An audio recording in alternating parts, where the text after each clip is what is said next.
All right, Nigeria's gross domestic product growth fell to 2.31% in the first quarter of 2023 from 3.52% in the fourth quarter of 2022, according to the new GDP result from the National Bureau of Statistics. Now, the NBS attributed the decline to the adverse effects of the cash crunch experienced during the quarter. Gross domestic product grew by 2.31% year-on-year in real terms in the first quarter of 2023. This growth rate declined from 3.11% recorded in the fourth quarter of 2022 and 3.52% in the fourth quarter of 2022. According to NBS, the reduction in growth is attributed to the effects of the cash crunch experienced during the quarter. So for more insight, joins us to dissect the numbers and explore the implications of this downturn on citizens, businesses, and broader Nigerian economy. So Charles Fakroha, iBrandTV senior analyst, joins us now. Thank you for your time, Charles. It's good to have you again. Thank you. Thank you for having me on the show, Frank. All right. So the latest first quarter GDP report for Nigeria revealed a decline to 2.31%. So can you shed some light on the key factors contributing to this? I know the NBS talked about the fact that it was as a result of the cash crunch in the first quarter of the year. Yes, thank you very much. Yes, the government will not put that here because of the cash crunch and all that, you know. After all, it was a policy designed from there.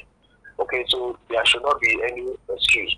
However, if there was no redesign of the Naira and we still have this cash, I am telling you, in Q1 2023, we'll see have had a decline in our GDP.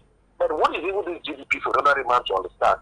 GDP try to explain or capture the total number of goods and services that are produced in the country, minus the expenses incurred in producing those goods and services over a period of time. It could be a quarter, it could be a year, yearly.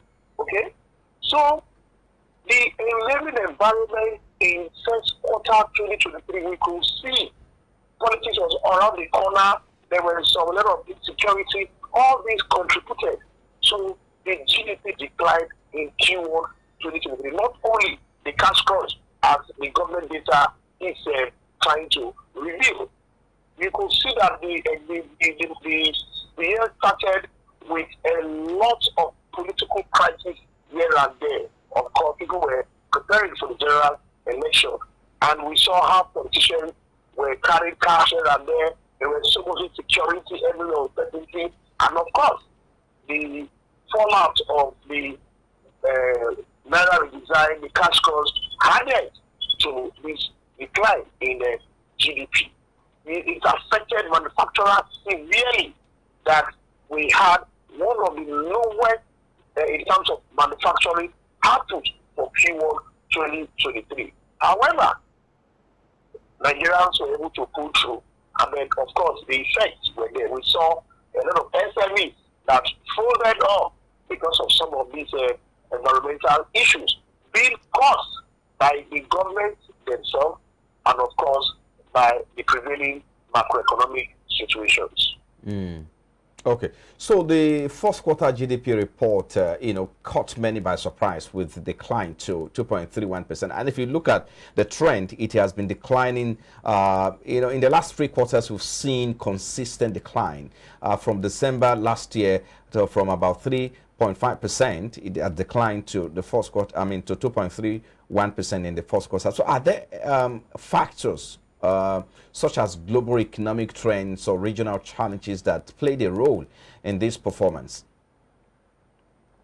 Yes, the Nigerian economy, we have all agreed that does not operate in isolation. So what is affecting the global economy will trickle down to Nigeria.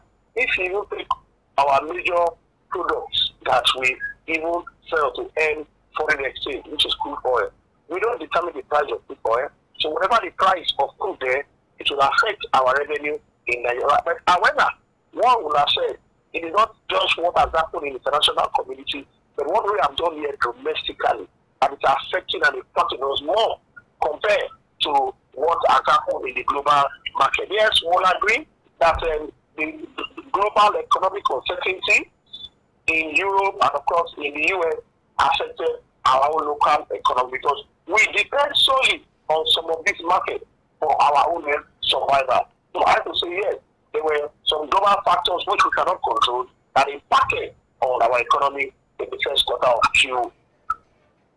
of 2023.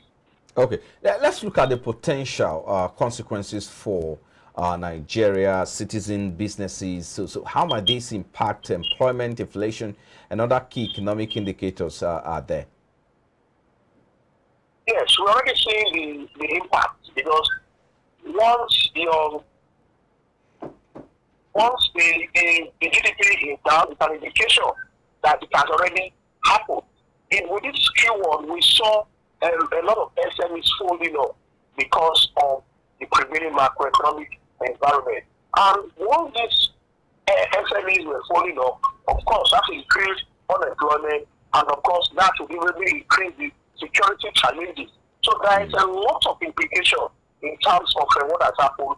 But the government, in their own way, of course, they will try and see what's to be done to how to reach the effects. Of course, it was also a period where there was politics. So all this contributed to the current situation that we're experiencing today in the country. Okay, let's wrap it up now, Charles, with this. Looking ahead, what are the expectations for the coming quarters? Are there any signs of recovery or measures being taken or that should be taken to reverse the trend, the decline, and boost Nigeria's economic growth? Don't forget that in the next quarter, we should have the next administration on board to drive the economy. So what are your expectations here as we wrap up now? Hello, Charles.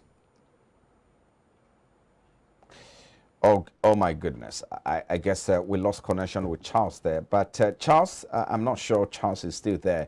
But I think a good place to just drop the conversation. Thank you so much for your time, Charles Fakro, iBrandTV senior analyst, for the commentary there or the analysis there. All right, we'll take a break now. When we return, of course, we'll head to the international market as we take a look at the global oil market. Brent dropping by 1 cent, selling at $78.35 a barrel in early trade. Well, details in a moment.